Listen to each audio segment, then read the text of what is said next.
Hey, good morning, everybody. I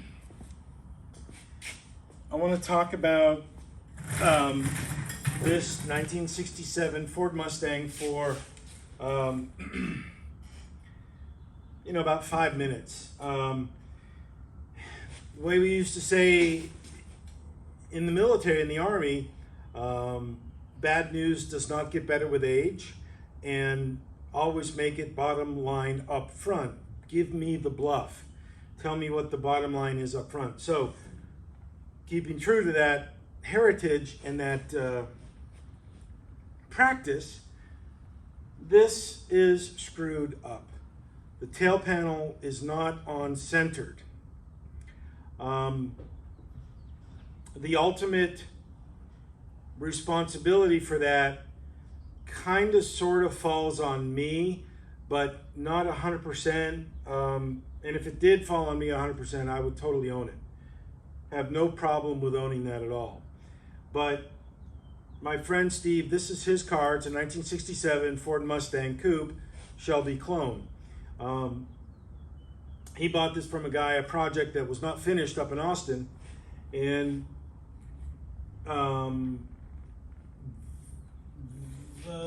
this quarter here, passenger quarter, is brand new, and the tail panel is brand new, and half of the trunk floor is brand new.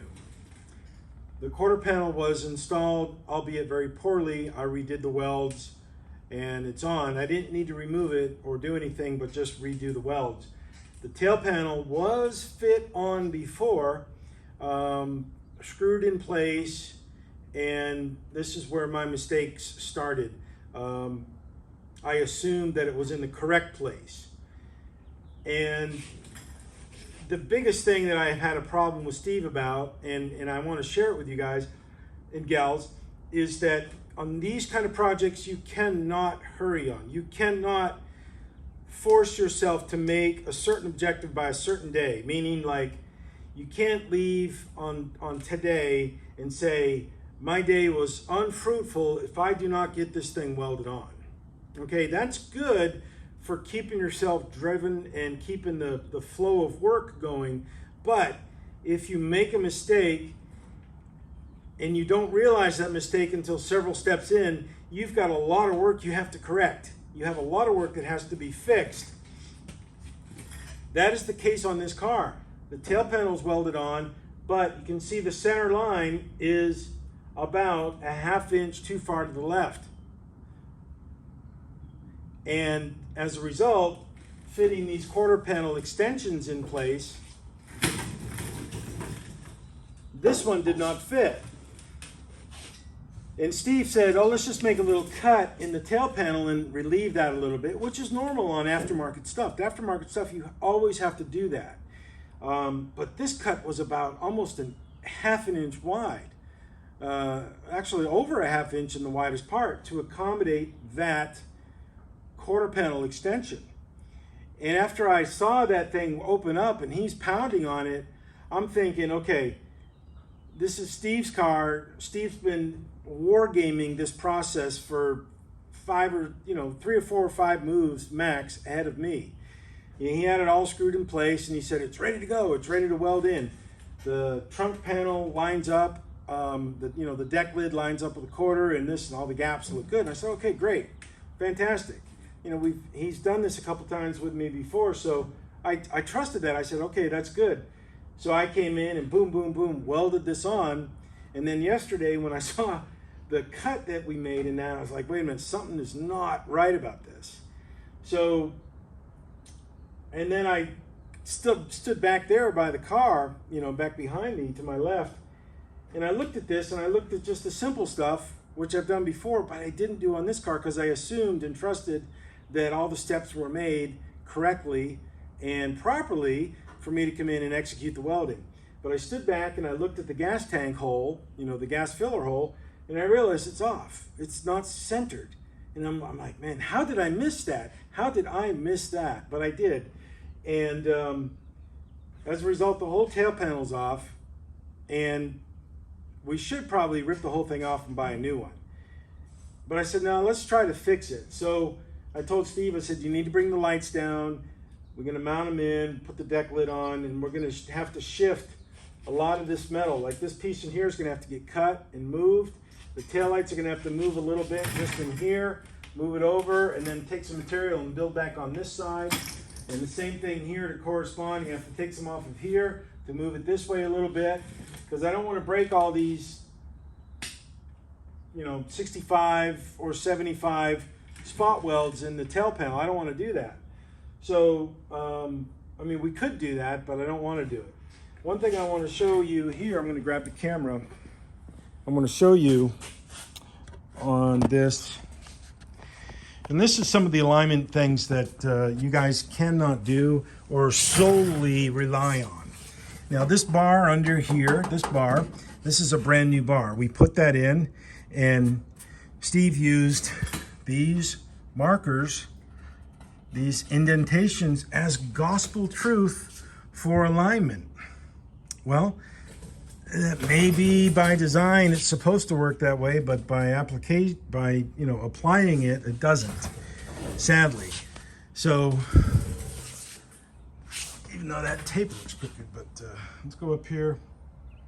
The tape may be a little bit too far to the right, maybe, but I don't know. I think it's about right there.